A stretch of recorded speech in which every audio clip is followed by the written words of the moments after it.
इस दुनिया में सबसे बेशकीमती चीज अगर कोई है तो उसे क्या कहा जाएगा, कौन सी होगी? वैसे तो हम समझदार में तो क्या है कि प्रत्येक वस्तु अपने अपने में संपूर्ण है, प्रभु है।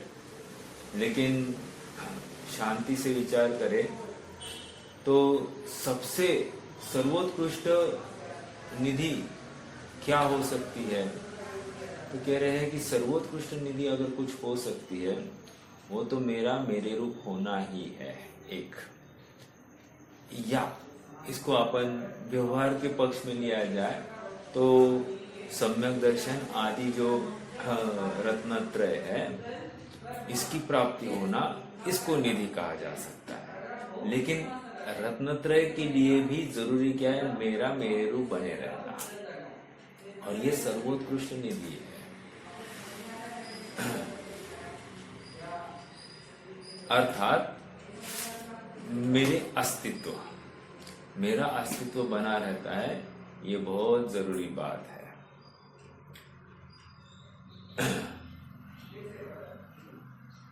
हम कहते भी है ना, जान है तो जहान है, या फिर सर सलामत तो पगड़ी 50, ये जितने भी कहते हैं ये इसी की तरफ तो संकेत दे रहे कि रहने में, होने में बहुत महत्व है। जीव यहाँ वहां क्यों भाग रहा है? क्योंकि उसको अपनी सत्ता का विश्वास नहीं है। अपनी सत्ता का विश्वास नहीं है और इसलिए सब जगह पर दौड़ लगा रहा है। अपना प्रवचन सार ग्रंथ के माध्यम से दूसरा अधिकार विशेष ज्ञेय तत्व प्रज्ञापन अधिकार, और विशेष ज्ञेय तत्व प्रज्ञापन अधिकार के माध्यम से हमारी ये जो गाथा चल रही है, कौन सी गाथा चल रही है? 139। क्या विषय चल रहा है? काल द्रव्य संबंधी चर्चा चल रही है। काल द्रव्य किसको कह रहे हैं?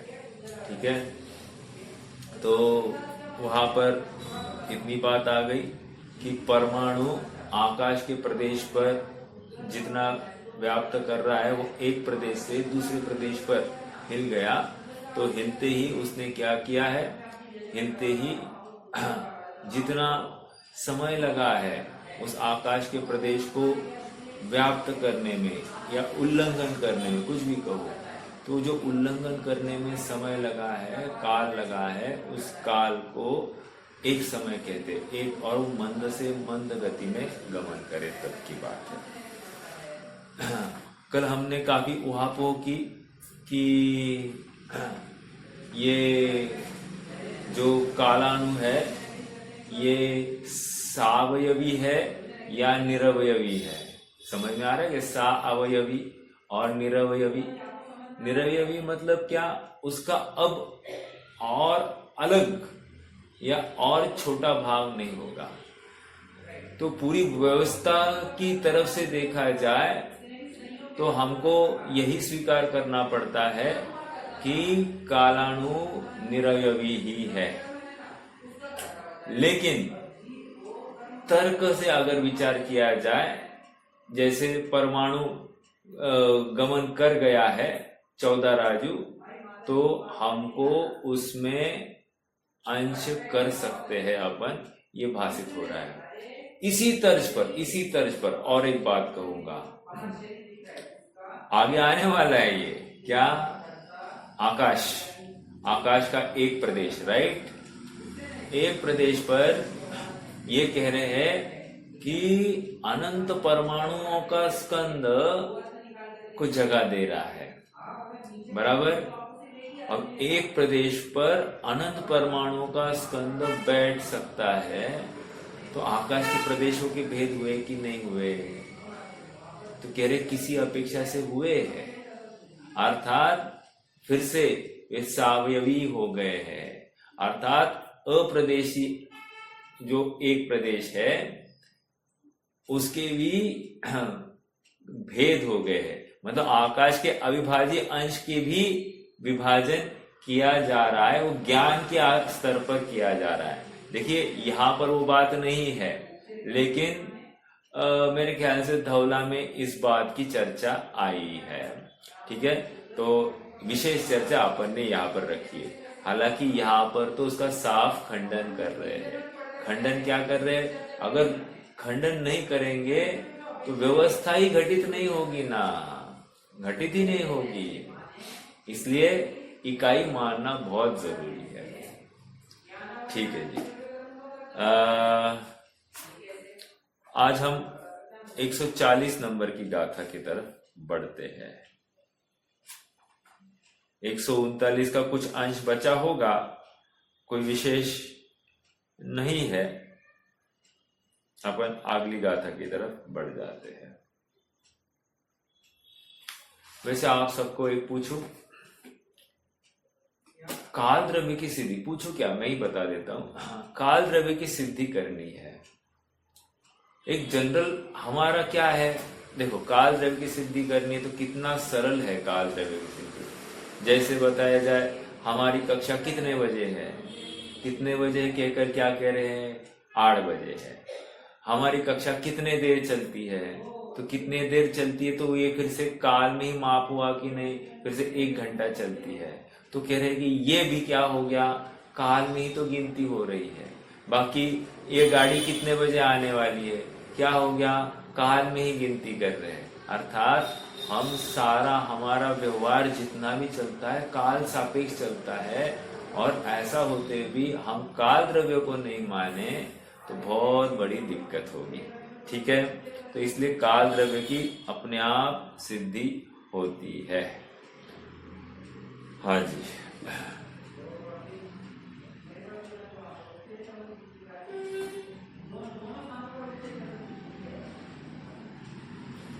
चलिए गाथा 140 की तरफ बढ़ेंगे।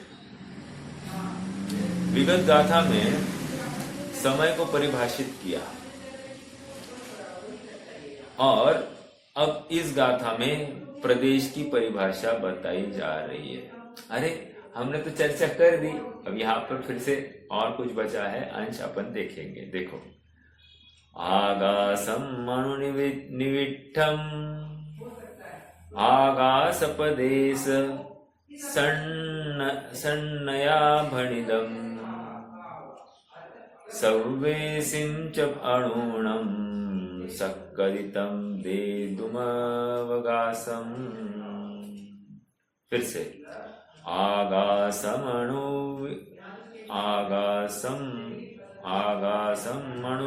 अणुविनिट, फिर से आगासम अणुनिविट्ठम आगासपदेश सन्नया भणिदम सव्वेसिं च अणूणं सक्कलितं देदुमवगासम। इसका हरि गीत देखिए। अणु रहे जिस गगन में वह प्रदेश ही पर, अणु रहे जिस गगन में वह गगन ही परदेश है। अरे उस प्रदेश में ही रह सके परमाणु सब। क्या कह रहे हैं, हाँ, बहुत बड़ी बात आ गई है। फिर से एक मिनट, मैं ओपन कर रहा हूं। अणु रहे जितने गगन में वह गगन ही परदेश है। अरे उस परदेश में ही रह सके परमाणु सब। कह रहे इस एक प्रदेश में ही सभी परमाणु रह सकते हैं। हजम नहीं हो रही ना बात, हाँ हजम नहीं हो रही। इतनी सामर्थ्य, इतनी अवगाहन शक्ति उस एक प्रदेश में है। देखो अपन प्राकृत के माध्यम से पहले समझेंगे। आकाशम महलंत अणु निविट्ठम।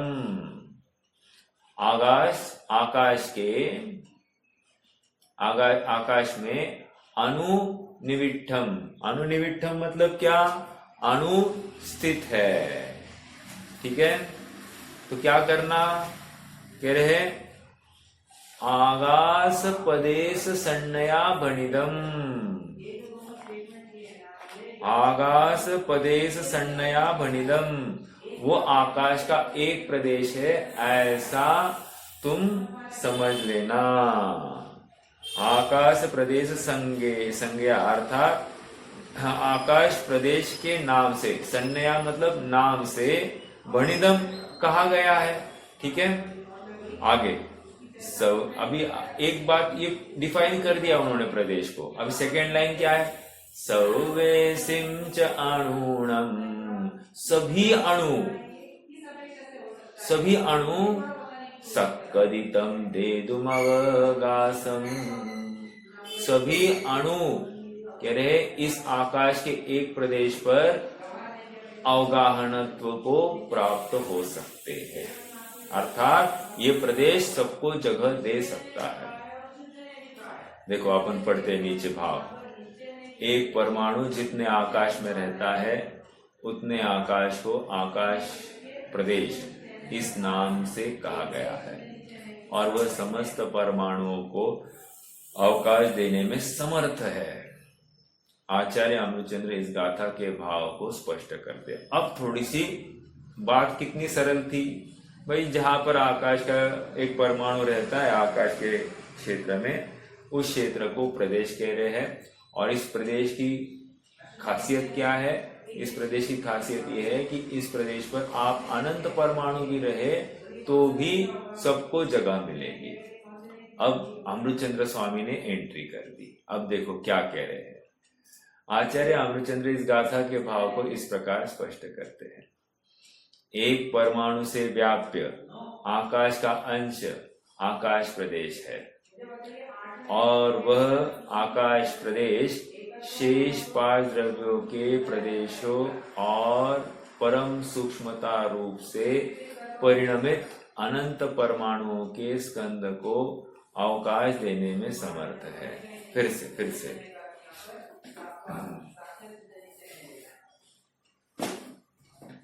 क्या कह रहे हैं? एक परमाणु से व्याप्त आकाश का प्रदेश। पहले तो आकाश को इमेजिन कीजिए ज्ञान में।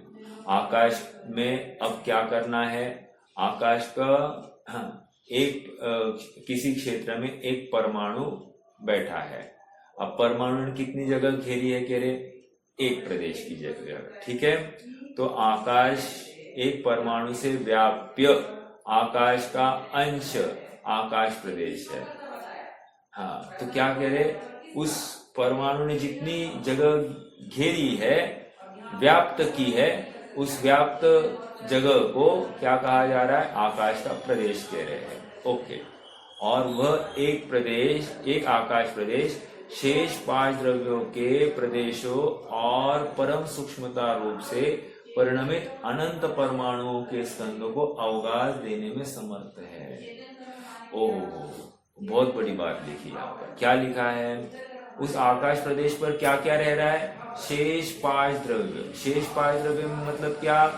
धर्म द्रव्य है ही, धर्म द्रव्य का एक प्रदेश वहां पर बैठा है, अधर्म द्रव्य का एक प्रदेश है, एक कालाणु है ही है, और क्या है? कह रहे अनंत पुद्गल स्कंद, वहां पर अनंत परमाणुओं का स्कंद वहां पर एक प्रदेश पर पाया जा सकता है।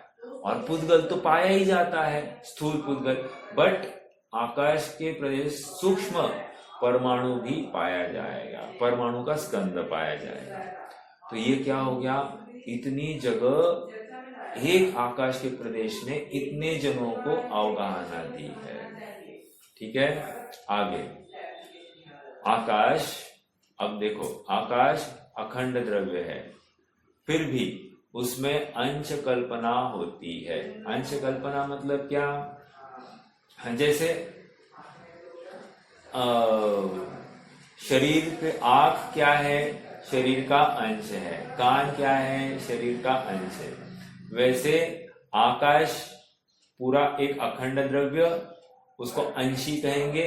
उस अंशी का एक प्रदेश क्या हो गया? अंश हो गया।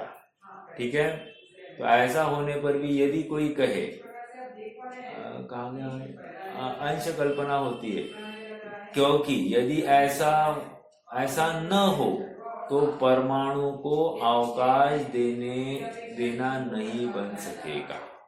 क्या कह रहे हैं? कह रहे हैं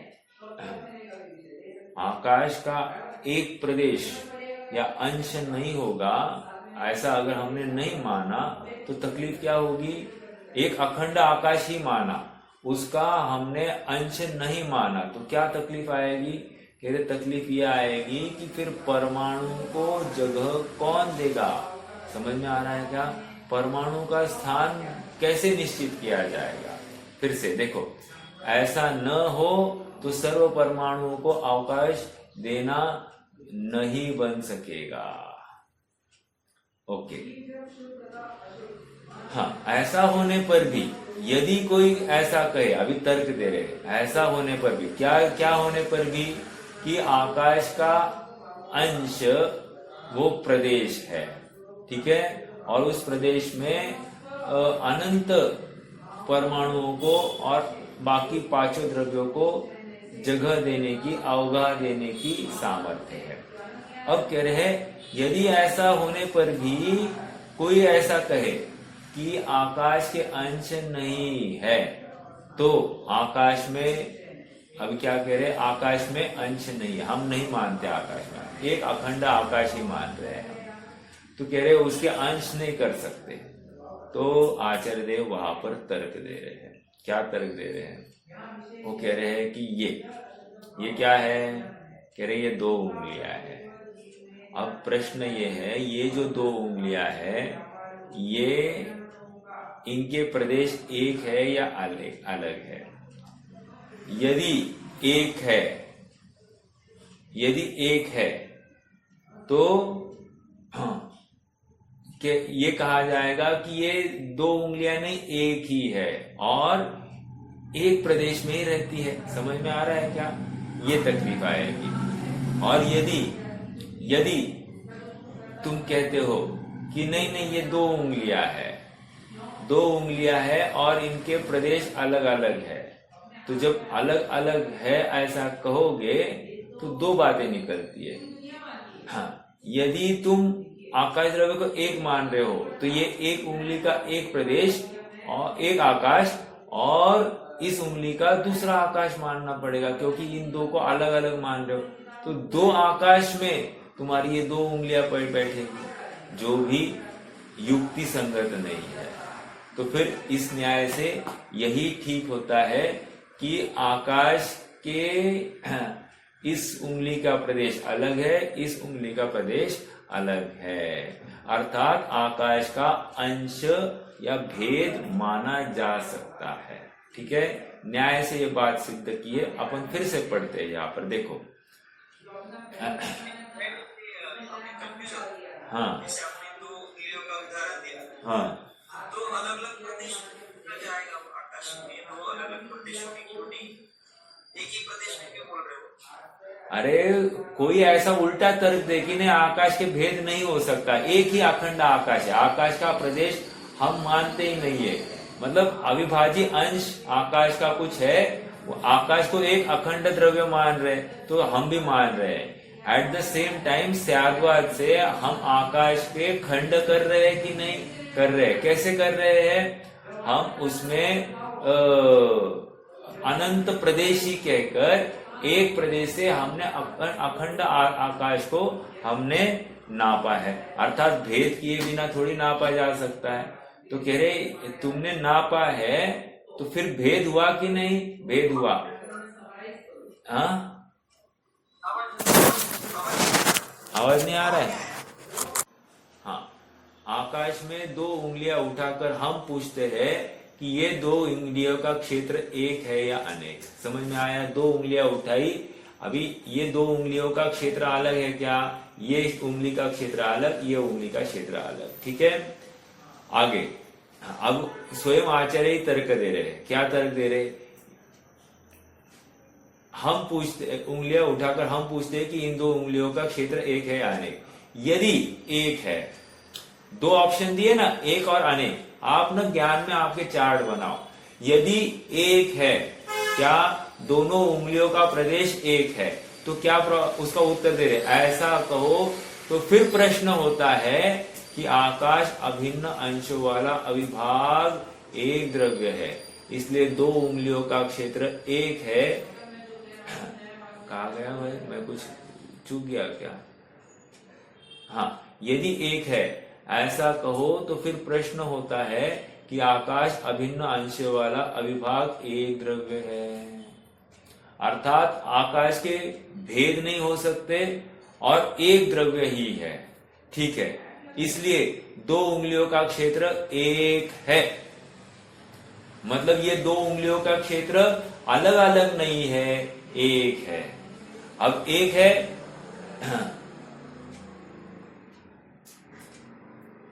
मतलब है कि पूरे आकाश को एक ही प्रदेश पाओगे। हाँ, एक प्रदेशी होने का अवसर आएगा। देखो यही लिखा है ना, या भिन्न अंशों वाला अविभाग एक द्रव्य है, भिन्न अंशों वाला अविभाग एक द्रव्य है, इसलिए दो उंगलियों का क्षेत्र एक है। आगे अभी तक हुआ नहीं है, प्रश्न ही चल रहा है, मतलब तर्क ही चल रहा है। यदि आकाश अभिन्न अंश वाला अविभाग एक अंश है, मतलब जो स्वीकार नहीं है हमको, फिर भी यदि आकाश अभिन्न, अभी क्या प्रॉब्लम आएगा ये बताएंगे। यदि आकाश अभिन्न अंश वाला अविभाग एक द्रव्य है, अभिन्न अंश मतलब क्या, उसमें खंड ही नहीं है, मतलब प्रदेश आदि भेद ही नहीं करना है, बस एक आकाश द्रव्य, इतना ही मानो। यदि आकाश अभिन्न अंशों वाला अविभाग एक द्रव्य है, इसलिए दो उंगलियों का एक क्षेत्र है, ऐसा कहा जाए तो जो अंश एक अंगुली का क्षेत्र है वही अंश दूसरी अंगुली का भी क्षेत्र है, इसलिए दो में से एक अंश का अभाव हो जाएगा। समझ में आया क्या कह रहे हैं? ये उंगली का क्षेत्र और इस उंगली का क्षेत्र एक है, तो अगर एक है ये मानोगे तो किसी एक का क्या हो जाएगा, अभाव हो जाएगा। क्यों? क्योंकि आकाश एक ही है, समझ में आ रहा है, तो दूसरे उंगली के लिए अवसर ही नहीं है। ठीक है, तो उसका अभाव हो जाएगा, ये पहला तर्क दिया। इस प्रकार एक से अधिक दो आदि अंशों का अभाव होने से आकाश भी परमाणु के समान प्रदेश मात्र सिद्ध होगा। और क्या तकलीफ होगी?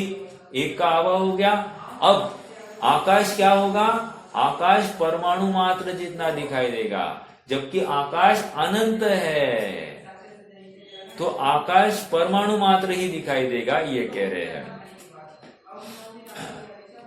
आगे, अतः यह तो ठीक नहीं है, इसलिए कंक्लूजन क्या कि आकाश का अविभाजी अखंड अगर मानोगे तो कह रहे हैं ये दो उंगलियों में से एक उंगली, दोनों उंगलियों का क्षेत्र एक ही हो गया, एक क्षेत्र होने से फिर एक का अभाव होने का प्रसंग, और एक का अभाव हो गया तो तकलीफ ये हो जाएगी कि आकाश एक प्रदेशी हुआ, ऐसा कहना पड़ेगा, जो कि ठीक नहीं है, क्योंकि आकाश है अनंत प्रदेशी। इसलिए अब यदि यह कहा जाए, अब दूसरा तर्क दे रहे, अब यदि पहला तर्क समझ में आया, दूसरा तर्क, अब यदि यह कहा जाए कि आकाश भिन्न अंशों वाला अविभाग एक द्रव्य है, इसलिए दो उंगलियों का एक क्षेत्र है, तो यह ठीक ही है, क्योंकि अविभाग एक द्रव्य में अंश कल्पना सिद्ध हो जाती है, अर्थात ऐसा ही हमको स्वीकार है। यदि ऐसा कहा जाए कि दो उंगलियों का क्षेत्र अनेक है, एक से अधिक है, तो प्रश्न होता है कि आकाश द्रव्य खंड खंड रूप सविभाग अनेक द्रव्य है, इसलिए दो उंगलियों का क्षेत्र अनेक है, या आकाश अविभाग एक द्रव्य होने से दोनों उंगलियों के क्षेत्र अनेक है। अब फिर से क्या कह रहे हैं? पहले इसमें 2 तर्क दिए थे। क्या तर्क ये दिए थे पहले इसमें कि अविभागी 1 या भेद होते हुए मतलब विभाजन होते हुए 1, ठीक है। अब दूसरा तर्क दे रहे हैं, क्या कह रहे हैं, यदि कहा जाए कि 2 उंगलियों का क्षेत्र अनेक है, ठीक है, ये क्षेत्र अलग है। पहला तर्क खत्म हो गया, अब दूसरा तर्क क्या कह रहे, अब इनके 2 उंगलियों का क्षेत्र अनेक कहोगे, अनेक मतलब 1 नहीं कहोगे। पहले इसमें 1 की बात थी, 1 लेकिन अभेद और 1 सभेद, ऐसे 2 तर्क पहले इसमें खड़े किए थे। अब दूसरा तर्क लीजिए, दूसरे तर्क में भी फिर से 2 तर्क कर रहे हैं। अनेक क्या कह रहे हैं, देखो फिर से, यदि ऐसा कहा जाए 2 उंगलियों का क्षेत्र अनेक है, 1 से अधिक है, तो प्रश्न होता है क्या, हाँ 2 उंगलियों का क्षेत्र अनेक है, हाँ, तो प्रश्न होता है कि आकाश द्रव्य खंड खंड रूप सविभाग अनेक द्रव्य है 1, या इसलिए 2 उंगलियों का क्षेत्र अनेक है, या आकाश अविभाग 1 द्रव्य होने पर 2 उंगलियों का क्षेत्र अनेक है। फिर से यहां पर खड़ा किया, कह रहे हैं आकाश द्रव्य खंड खंड रूप सविभाग अनेक द्रव्य है, इसलिए 2 उंगलियों का क्षेत्र अनेक है, या आकाश अविभाग 1 द्रव्य होने पर 2 उंगलियों के क्षेत्र अनेक है। अब उत्तर देखो नीचे दे रहे हैं, आकाश सविभाग अनेक द्रव्य होने से उंगलियों का क्षेत्र अनेक है। यदि ऐसा माना जाए तो आकाश द्रव्य अनंत हो जाएंगे। अनंत कैसे हो जाएंगे, कह रहे एक उंगली का एक आकाश, दूसरी उंगली दूसरे आकाश पर, ऐसे जितनी उंगलियां निकलेगी उतने आकाश द्रव्य घटित होंगे। तो कह रहे ये तो फिर अनंत हो जाएंगे आकाश, जो कि है नहीं, ठीक है। इसलिए कौन सा तर्क गया ये, 2 उंगलियों का क्षेत्र अनेक है, 1 से अधिक है, ये तर्क हमको स्वीकार नहीं हो रहा है। क्यों, आकाश द्रव्य खंड खंड रूप सविभाग अनंत अनेक द्रव्य बन जाएगा, ठीक है। आगे, पर यह तो ठीक नहीं है, अतः आकाश अविभाग 1 द्रव्य होने से 2 अंगुलियां का जो क्षेत्र है ऐसा माना जाए तो यह ठीक ही है। फिर से, अतः आकाश अविभाग 1 द्रव्य होने से 2 अंगुलियों का एक क्षेत्र है ऐसा माना जाए तो ठीक ही है। हाँ, इस प्रकार अविभाग 1 द्रव्य में अंश कल्पना फलित हो गई। क्या कह रहे हैं, इस प्रकार अविभाग 1 द्रव्य में अंश कल्पना फलित हो गई।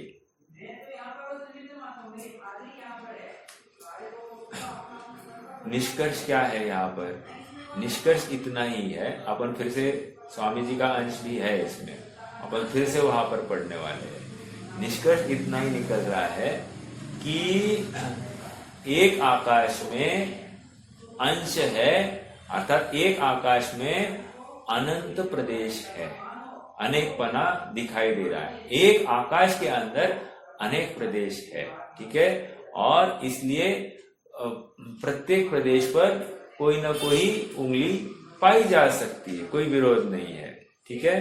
फिर से यहाँ पर, हाँ, अपन डायरेक्टली स्वामी जी का पहले अंश पढ़े क्या, फिर यहाँ पर पीछे आएंगे। देखो पेज नंबर 219 पर फिर से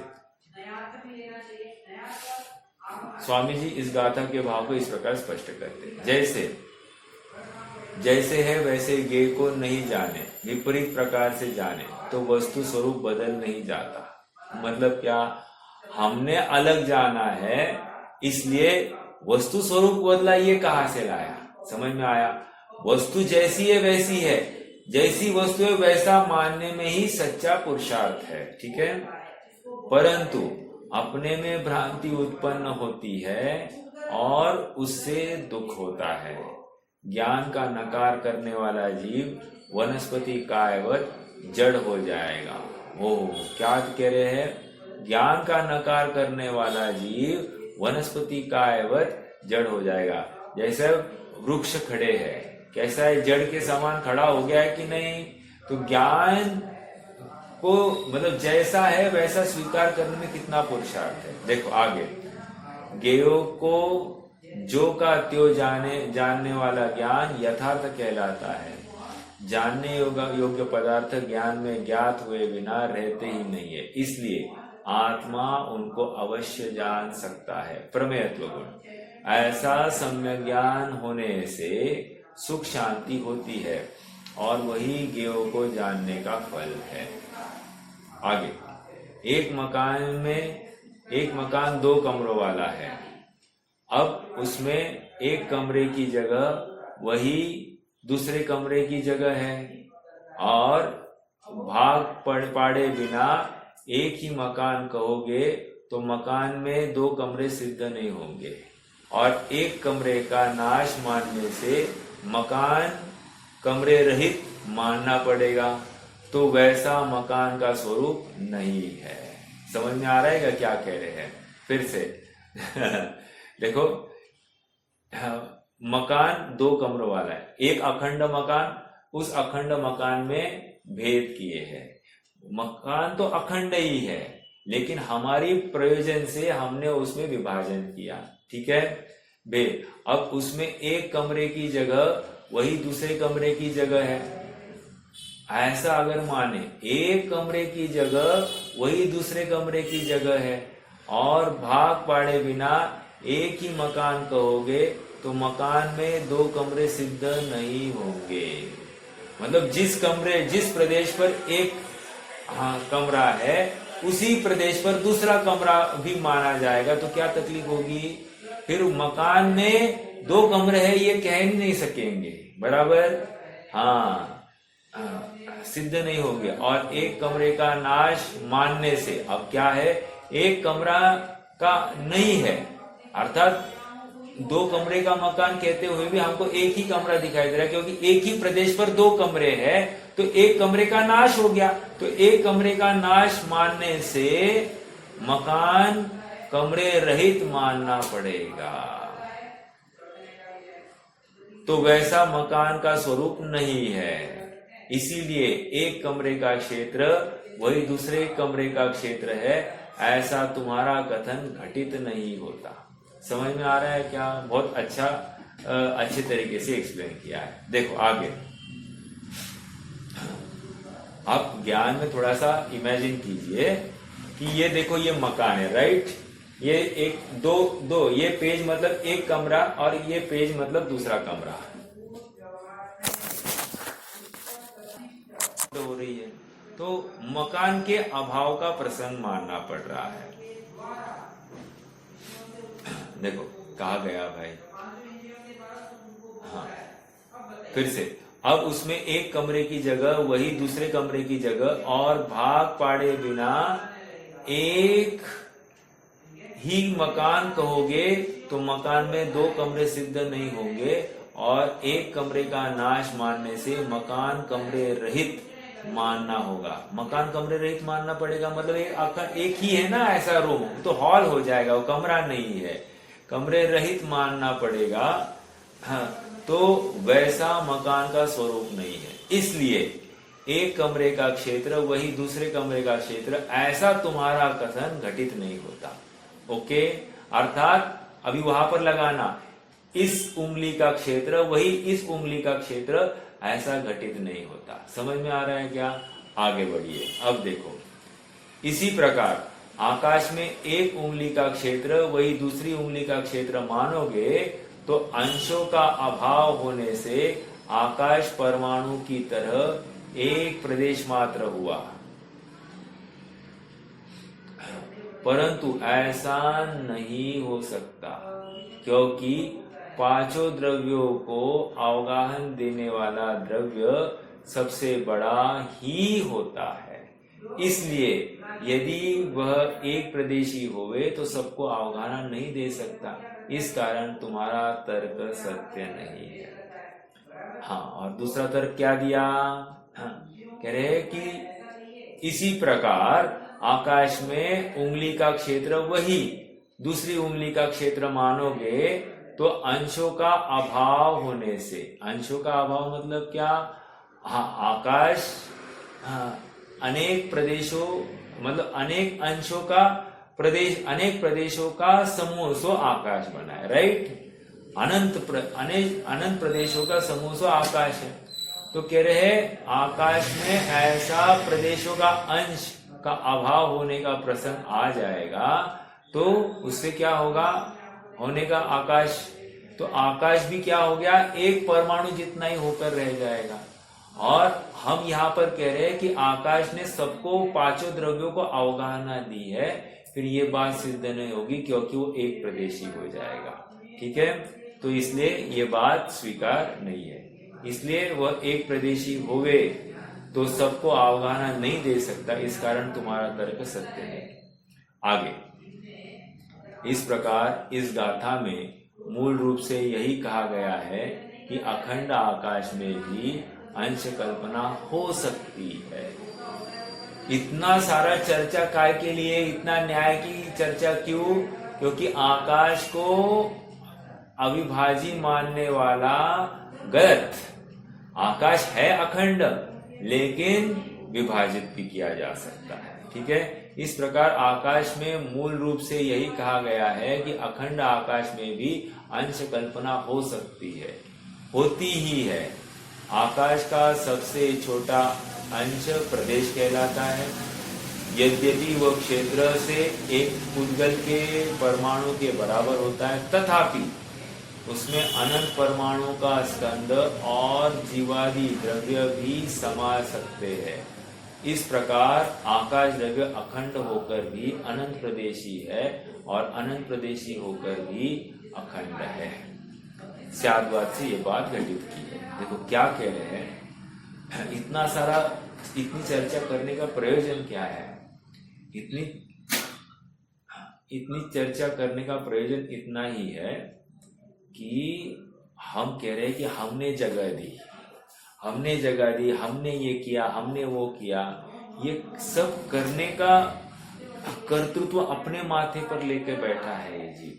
जगह देने का कर्तृत्व अपने माथे पर, समय पर, बच्चों को समय पर हमने उठाया, उनसे एग्जाम की पढ़ाई कराई, या हमने स्वयं जगह समय पर काम किया, हमने समय पर घर बांधा, समय पर ये किया वो किया, सब हमने किया। ऐसा जो हमारी मान्यता है, कह रहे हैं कि ये गलत है। समझ में आ रहा है? उसी प्रकार हमने सबको जगह दी है, अगर हम नहीं होते तो कौन जगह देता, ऐसा। या फिर हमने मंदिर बांधने के लिए जगह दी, ऐसा भी बोलते। तो हमने मंदिर बांधने के लिए जगह दी, ये कहाँ से लाया? जगह तुम्हारी है ही नहीं, वो क्षेत्र आकाश के अंश है और आकाश के अंश को तुमने दिया, ये कहाँ से लाया? तो हाँ, वहां पर ये सब मिथ्या मान्यता हट जाती है। अपना उस पर द्रव्य के संबंधी जो प्रभुत्व है, कर्तृत्व है, ममत्व है, स्वामित्व है, वो टूट जाता है और ये अपने स्वभाव का आश्रय लेने के लिए तैयार हो जाता है। अर्थात कहाँ कहाँ इसका उपयोग अटका है, और उपयोग अटकने से कोई फर्क नहीं पड़ रहा है, उपयोग अटकता है और साथ साथ ये उनका स्वामी स्वयं को मान बैठा है। उसको भ्रम हो गया है कि मैं ही इनका करता हूँ। तो ये कर्तृत्व का अहंकार टूटना जरूरी है। तो ये बात यहाँ से सिद्ध हो रही है। देखो आगे, अभी अपन पीछे आ जाइए, जयसेन स्वामी का पढ़ते हैं। आचार्य जयसेन शेष बातों को तो आचार्य अमृतचंद्र के समान ही स्पष्ट करते हैं, पर उदाहरण बदल देते हैं। आचार्य अमृतचंद्र ने तो 2 उंगलियों का उदाहरण से बात समझाते थे, लेकिन आचार्य जयसेन 2 मुनिराजों के उदाहरण के माध्यम से बात को स्पष्ट करते हैं।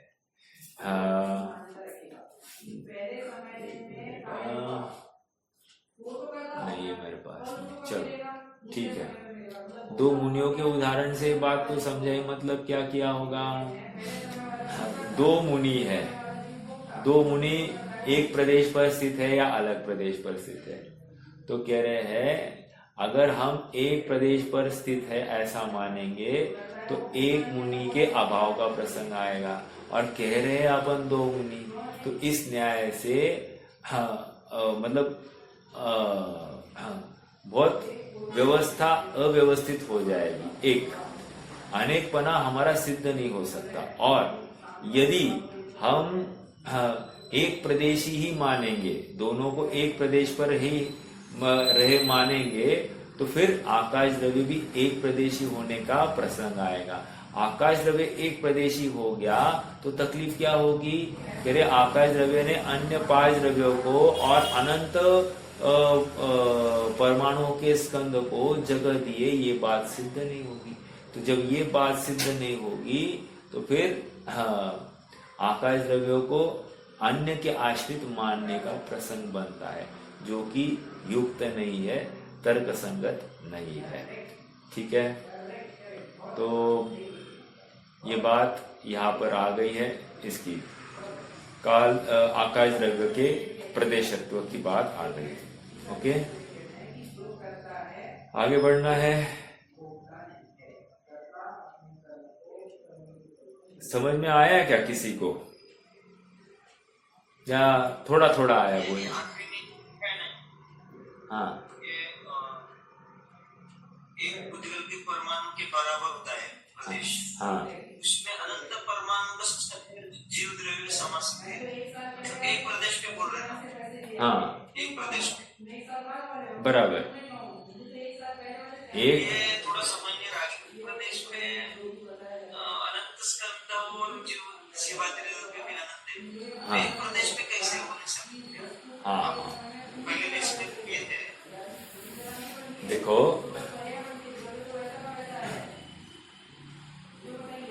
आपका प्रश्न ये है कि एक प्रदेश पर अनंत परमाणु का स्कंद कैसे रह सकता है। तो हाँ हाँ, जीवादि द्रव्य, धर्म द्रव्य है, ये तो स्वीकार है क्या आपको? हाँ, धर्म द्रव्य नहीं, आपको स्वीकार है क्या? धर्म द्रव्य अधर्म द्रव्य ये दो एक एक प्रदेश पर है, इसको कोई विरोध है क्या आपको? कालानु है, इसको कोई विरोध है क्या आपको? और परमाणु रह सकता है, ये इसके लिए विरोध है क्या?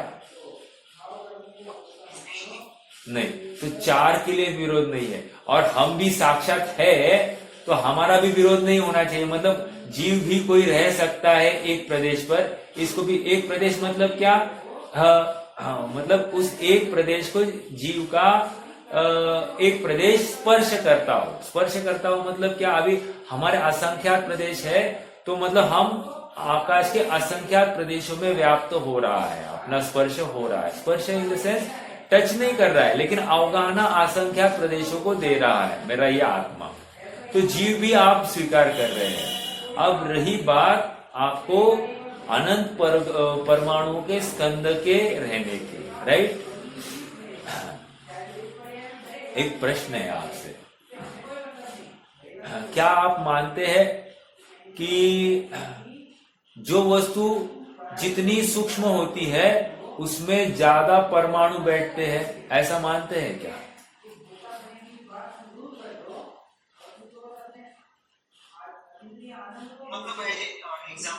एग्जाम्पल देता हूं, चलो। हाँ, कपास है, कपास, ठीक है, 1 किलो कपास इतना है, राइट? अब हमने 1 किलो लोहा लिया, तो लोहा कितना? इतना ही हुआ कि नहीं? अब इससे भी सूक्ष्म और कुछ हो सकता है क्या? हो सकता है कदाचित, कोई प्रॉब्लम नहीं है। कह रहे इससे भी सूक्ष्म कोई हो सकता है। और सुनो, सूक्ष्म हो रहा है और परमाणु ज्यादा बैठ रहे हैं, ऐसा हो सकता है क्या? कम जगह में ज्यादा परमाणु बैठ रहे हैं। देखो, पहले 1 किलो इतनी जगह में बैठ रहा था, अब 1 किलो इतनी जगह में बैठ रहा है। अब ऐसा भी हो सकता है कि अभी 1 किलो छोड़ दीजिए, परमाणु इतनी जगह में बैठे थे, अब परमाणु इतनी जगह में बैठे, अब वही 100 परमाणु और कम जगह में बैठे, वही 100 परमाणु और कम जगह में बैठे। ऐसे हो सकता है क्या? न्याय से बात चल रही है। अगर पहला तर्क आपको स्वीकार हो रहा है कि बड़े में भी उतने ही 100 परमाणु है और छोटे में भी 100 परमाणु, तो फिर यही 100 और छोटे में रह सकते, और छोटे में रह सकते, और छोटे में रह सकते, और छोटे छोटे करते करते कहां तक जाना है? प्रदेश तक जाना है। तो प्रदेश में भी ये 100 रह सकते हैं, ये बात सिद्ध हो जाती है। ये मैंने भी तर्क से ये बात सिद्ध की है, क्योंकि परमाणु हमारे दृष्टिगोचर है ही कहाँ, हमको दिखाई नहीं देता, एक परमाणु दिखाई नहीं देता है, तो हम कैसे कह सकते हैं कि वो। बट हमने ये केवल ज्ञान की साक्षी से और अनुमान ज्ञान के बल पर हमने ये नक्की किया कि ऐसा पॉसिबल है, कोई विरोध दिखता नहीं है। ठीक है, पॉसिबिलिटी है, पॉसिबिलिटी। जैसे हाँ भाई जी, ये तो समझ, लेकिन अभी हम दूसरी तरफ क्या बोलते हैं? हाँ, भूतकाल का एक परमाणु, भूतकाल का परमाणु कितनी जगह व्यापेगा? एक प्रदेश। हाँ, उससे कम नहीं ना। राइट। वो एक ही परमाणु का एक प्रदेश हो गया। हाँ, और हम बोलते हैं कि वो एक परमाणु नहीं नापेगा, लेकिन एक परमाणु एक प्रदेश में अनंत परमाणु। हाँ, अभी अनंत परमाणु का एक प्रदेश नहीं है, ऐसा बोले जाएगा। ठीक है। देखो, पहला प्रश्न तो ये निकलता है भैया कि अगर लोक कितना है, लोकाकाश कितना है, असंख्यात प्रदेशी है कि नहीं है, राइट? हाँ, और जीव कितने हैं? लोक प्रमाण असंख्यात। क्या जीव कितने हैं? नहीं, प्रदेश नहीं, संख्या में जीवों की संख्या कितनी है? जीव अनंत है, राइट? और पुद्गल कितने हैं?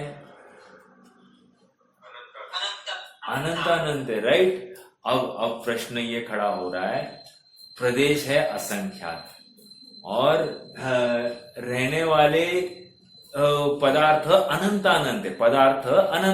है, तो रह सकते हैं कि नहीं रह सकते? पहली तो ये बात नक्की कीजिए, रह सकते हैं कि नहीं रह सकते?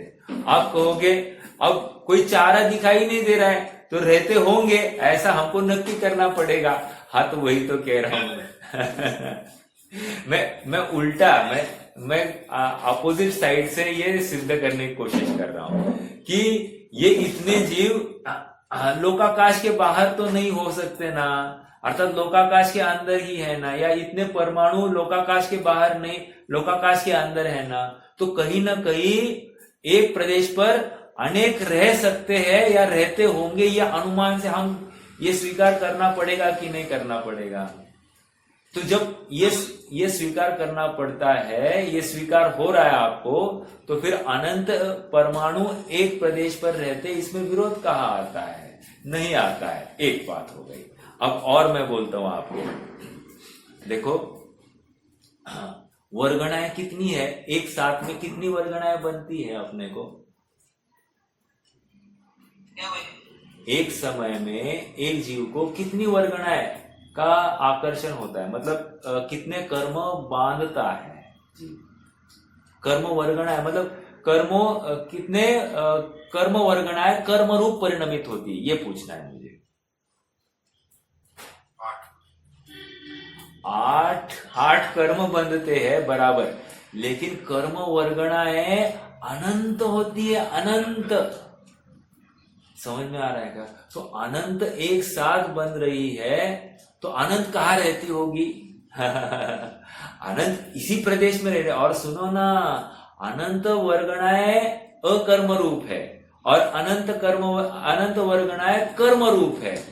अब ये सब बातें एक ही प्रदेश में वहां पर रह रहे हैं, कोई वर्गणा कर्म रूप है और कोई वर्गणा अकर्म रूप है, और दोनों वर्गणाएं एक ही स्थान पर रह रहे हैं। अब देखो आश्चर्य, जो कर्म रूप है वो बराबर कर्म रूप फल दे रही है, और जो अकर्म रूप है ना, वो फल नहीं दे रही है, बस वो वहां पर खड़ी है। ऐसा भी है। इस न्याय से एक एक प्रदेश पर अनंत अनंत अनंत वर्गणा है, अनंत अनंत। अरे यहाँ कह रहे कितनी, तो सभी अनंत पुद्गल स्कंद यहाँ पर एक प्रदेश पर रह सकते, इतनी अवगाहना रूपी सामर्थ्य इस प्रदेश की है। इतनी जगह वो अकेला सबको एक में संभाल ले सकता है, इतनी सामर्थ्य है। और विरोध लगता नहीं ना, क्योंकि जगह दे रहे हैं ना, जगह दे रहे हैं। नहीं देते तो फिर तकलीफ होती। और इसका मतलब प्रत्येक द्रव्य में अवगाहनत्व ये गुण है।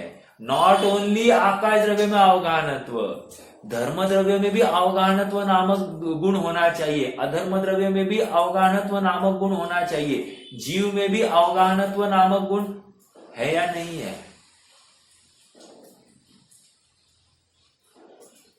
अरे अवगाहना दे रहे कि नहीं सिद्ध एक दूसरे को, तो वहां पर अवगाहना दे रहे, एक ही प्रदेश में अनंत, एक ही प्रदेश पर अनंत सिद्ध दिखाई दे रहे कि नहीं? वहां पर जब वहां पर अनंत सिद्ध एक जगह पर रह सकते हैं, एक दूसरे को जगह दे रहे हैं, इसका मतलब उनकी भी वो अवगाहना मतलब जगह दे रहे हैं, राइट? तो एक प्रदेश पर अनंत जीव रह सकते हैं, ये बात वहां पर भी सिद्ध हो रही। तो जब जीव रह रहे हैं, धर्म रह रहा है, अधर्म रह रहा है, कालानु रह रहा है, और आकाश का एक प्रदेश है ही है, तो पुद्गल के अनंत पुद्गल वहां रहने के लिए विरोध भाषित होता नहीं है। समझ में आ रहा है क्या? देखो, इसको अनुमान से ही नक्की करना पड़ेगा, अन्य को हमको प्रत्यक्ष दिखाई नहीं दे रहा है ना, लेकिन ये रहते कहाँ होंगे? पहला प्रश्न तो ये होना चाहिए। अगर हम कहे कि नहीं रहते एक प्रदेश पर, तो कहाँ रहेंगे? ये आपका जवाब, आपको उल्टा प्रश्न है, तो आपके पास कोई जवाब ही नहीं, फिर ये मानना ही पड़ेगा कि वो एक प्रदेश पर रहते हैं। और क्या कह सकते? कुछ नहीं कह सकते, तो ये स्वीकार हो जाती है बात।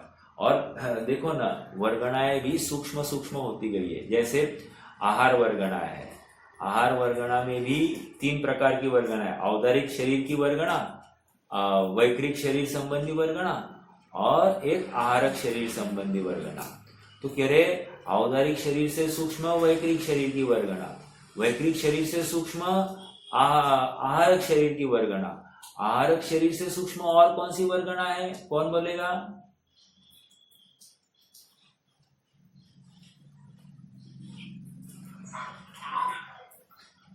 मनोवर्गणा, मनोवर्गणा, मनो है ना, मनोवर्गणा से सूक्ष्म तेजस, और तेजस से सूक्ष्म कार्बन वर्गणा। समझ में आ रहा है क्या? मनोवर्गणा का क्रम देख, हाँ वो मनोवर्गणा, भाषा वर्गणा और सूक्ष्म है, भाषा वर्गणा और सूक्ष्म है। कल ऐसे बैठा था एक आदमी ने, मैं बाहर बैठता हूँ थोड़ा सा वरांडा में, एक आदमी ने ऐसा बटन दबाया और उसने दूर से ही उसकी गाड़ी को लॉक अनलॉक किया।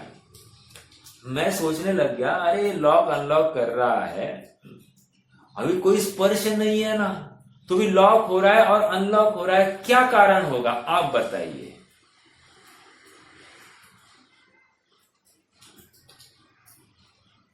गाड़ी लॉक अनलॉक हो रही है दूर से ही, बिना बटन, बिना चाबी लगाए बटन पर। हाँ, सेंसर है, सेंसर है, लेकिन सेंसर के पीछे कारण क्या होगा? वेव्स है, वेव्स वेव्स वेव्स, बराबर। ये वेव्स जो है, और क्या है, ये पुद्गल है कि नहीं है? बस पुद्गल है, अब वो दिखाई नहीं दे रहा है, लेकिन काम हो रहा है ना, हमको वो स्वीकार हो रहा है। और सुनिए, वो एक कितनी कंटिन्यूटी में होगा वो, कि बराबर यहां से बटन दबाया, मतलब फ्रैक्शन ऑफ सेकंड में वहां पर गाड़ी लॉक अनलॉक हो रही है। अरे वो छोड़िए, हम फोन पर बात कर रहे हैं या अभी भी अपन बात कर रहे हैं, यहां पर मैं बोल रहा हूं, आपको वहां पर सुनाई दे रहा है। कितनी अजब बात है कि नहीं? मतलब ये कैसे जा रही होगी? मतलब पूरे ब्रह्मांड में ये भाषा वर्गणा किस प्रकार फैली और उनका कार्य कितना विशेष गति से हो रहा है, हम भी इमेजिन नहीं कर पा रहे हैं, लेकिन ये हो रहा है ना। तो ये वर्गणाओं का इतना घनता है, इतना वो एक एक स्थान पर अनंत हुए बिना ये कार्य हो ही नहीं सकता। और एक एक वर्गणा अनंत प्रकार की कितने प्रकार की अनेक प्रकार की वर्गणाएं एक स्थान पर है और हर एक अपना अपना काम करे। जैसे भाषा वर्गणा वो अपना काम कर रही है, दूसरी है ये जैसे अपना यहाँ से वहां वेव्स जा रही है तो वेव जाने के लिए अलग कोई वर्गणा होगी, वो अपना काम कर रही है। अब लगाना पड़ेगा ये, नहीं तो और कहा ये कर सकते हैं, राइट। ये अल्ट्रासाउंड वेव्स है, वो क्या कर रहे हैं, अल्ट्रासाउंड वेव्स है तो डिटेक्ट करते कि नहीं करते अंदर का कुछ ना कुछ। तो सब ये वर्गणा है, ये स्वीकार करना पड़ेगा, ठीक है। ये फ्रीक्वेंसी भी जो आवाज की हमने सेट की है less than 20 hertz, 20 hertz to 20 kilo hertz and then about 20 kilo hertz, ऐसा फ्रीक्वेंसी की है कि नहीं।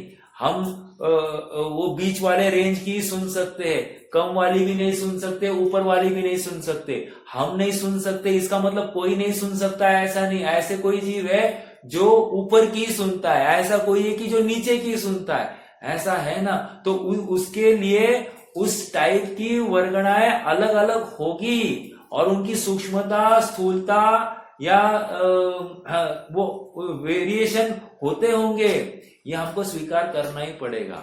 बहुत बड़ा टॉपिक है ये। और सुनिए ना, उनको कोई मन नहीं है या उनको कोई ज्ञान नहीं है कि आपने को ये काम करना है, लेकिन देखो काम हो रहा है, स्वयं हो रहा है। हमको ये देखो प्रकृति को ये सब पुद्गल की चर्चा के माध्यम से या सारी व्यवस्था के माध्यम से ये नक्की करना पड़ेगा कि काम कौन कर रहा है। अब उनको समझ में नहीं आ रहा है, उनको ज्ञान नहीं, तो भी काम कर रहे हैं, इसका मतलब स्वतंत्र स्वाधीन परिणाम हो रहा है। मुझे लगता है कि मैं बोल रहा हूं इसलिए आपको सुनाई दे रहा है, ऐसा नहीं है। लेकिन देखो मैं बोले बिना वो आपको बात आएगी नहीं। बट ये भ्रम तोड़ना पड़ेगा कि मैं बोलता हूं, क्योंकि आत्मा बोल ही नहीं सकता ना। आत्मा बोलने का परिणाम करता है, लेकिन ये भाषा वर्गणाएं स्वयं अपनी योग्यता से खिल रही है। ओहो वो अपने को हजम ही नहीं हो रही है बातें। समझ में आ रहा है क्या। और देखो बराबर वे तरंगे आपके वहां पर पहुंच रही है, जो सुन रहा है उनको ही सुनने में आ रही, जो नहीं सुन रहा है उसको सुनने में नहीं आ रही।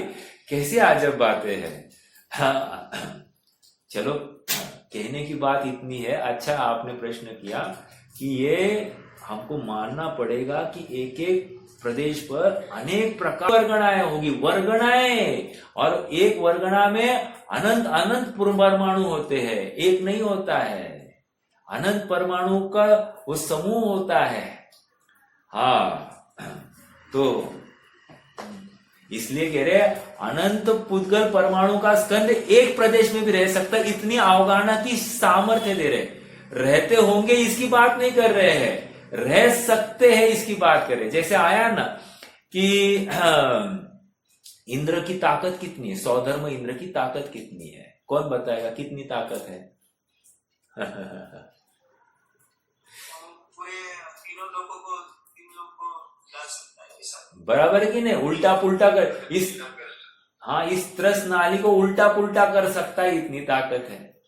लेकिन करेगा नहीं ना। समझ में आ रहा है क्या? वो ताकत की तरफ से बता रहे हैं। वैसे ही इस एक प्रदेश की सामर्थ्य कितनी, वो प्रदेश की ताकत आप ख्याल ले रहे हैं क्या? अवगाहना कितने जनों को जगह देने की। इसमें से हमको क्या शिक्षा मिलती है?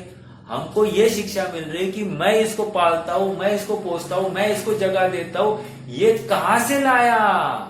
समझ में आ रहा है क्या? हाँ, तो हमको ये विचार करना कि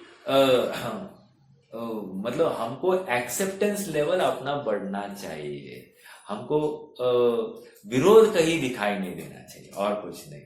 और अपना कर्तृत्व का भार टूटता है, मतलब सहजता आ जाती है, ये सहज हो जाता है। मतलब वस्तु स्वरूप स्वीकार करने का फल सहजता है। हमारा कर्तृत्व का अहंकार टूटना है, भ्रम का अभाव होना ही होना है। ठीक है। हाँ, ज्यादा। हाँ बोलिए बोलिए। दोनों इसमें दोनों बातें है ना, अवगाहन का सामर्थ्य और सूक्ष्मता। हाँ, सूक्ष्मता अवगानत्व का सामर्थ्य और सूक्ष्मता, ये इंटर रिलेटेड है, ऐसा भी कहो, कोई प्रॉब्लम नहीं है, क्योंकि सूक्ष्म हुए बिना जगह दे नहीं सकता। और जैसे अभी हमारा ये स्थूल शरीर है, राइट, ये शरीर अभी दीवार के आर पार जा सकता है क्या? नहीं जा सकता। तो ये स्थूलता है, ये अड़ रहा है, राइट। लेकिन ऐसे कोई जीव है जिनका शरीर इस दीवार से आर पार जा रहा है, तो वो उनको जगह दे रहा है कि नहीं दे रहा है दे रहा है। तो बिल्कुल ऐसा हो सकता है। और सुनिए, हमारा कौन सा शरीर है? हमारा कौन सा शरीर है? औदरिक शरीर। और सूक्ष्म जो जीव है, सूक्ष्म जीव है ना, वातावरण में सब सूक्ष्म जीव है, वो उनका शरीर कौन सा है?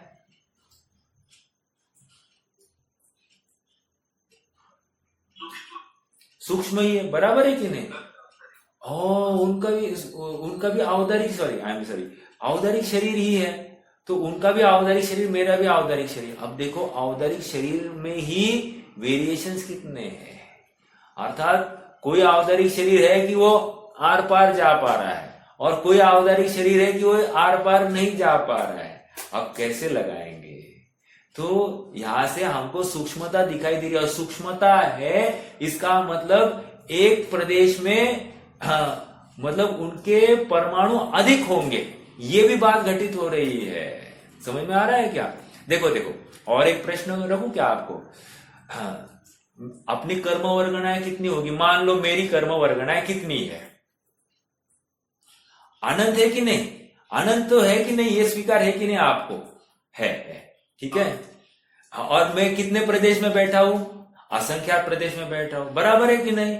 अब चलिए, अभी अपन घटते घटते कहां तक गए हैं?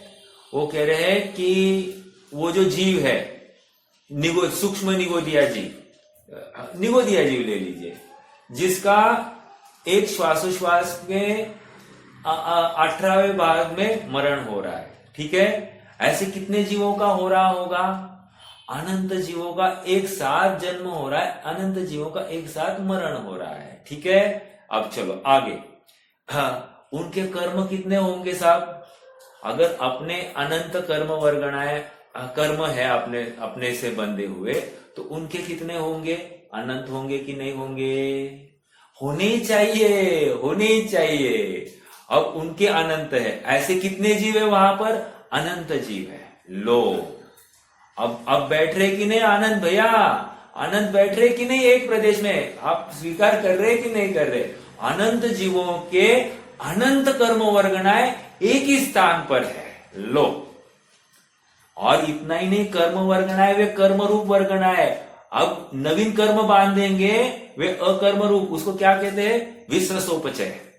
विश्रसोपचय मतलब क्या? उसी स्थान पर और ऐसी वर्गणाएं जो कर्म रूप नहीं है, लेकिन ये परिणाम करेगा और वो नवीन कर्म बंध को प्राप्त हो जाएगा। अब वे अनंत बैठी है वहां पर, तो वो भी उसी जगह पर है। वे अकर्म रूप, ये कर्म रूप, ये जीव, अनंत जीव। वाह वाह वाह वाह वाह वाह वाह। आप पकड़ रहे हैं क्या? कितनी वो खिचड़ी है, और ये खिचड़ी होते हुए भी सब सहजता से हो रहा है कार्य।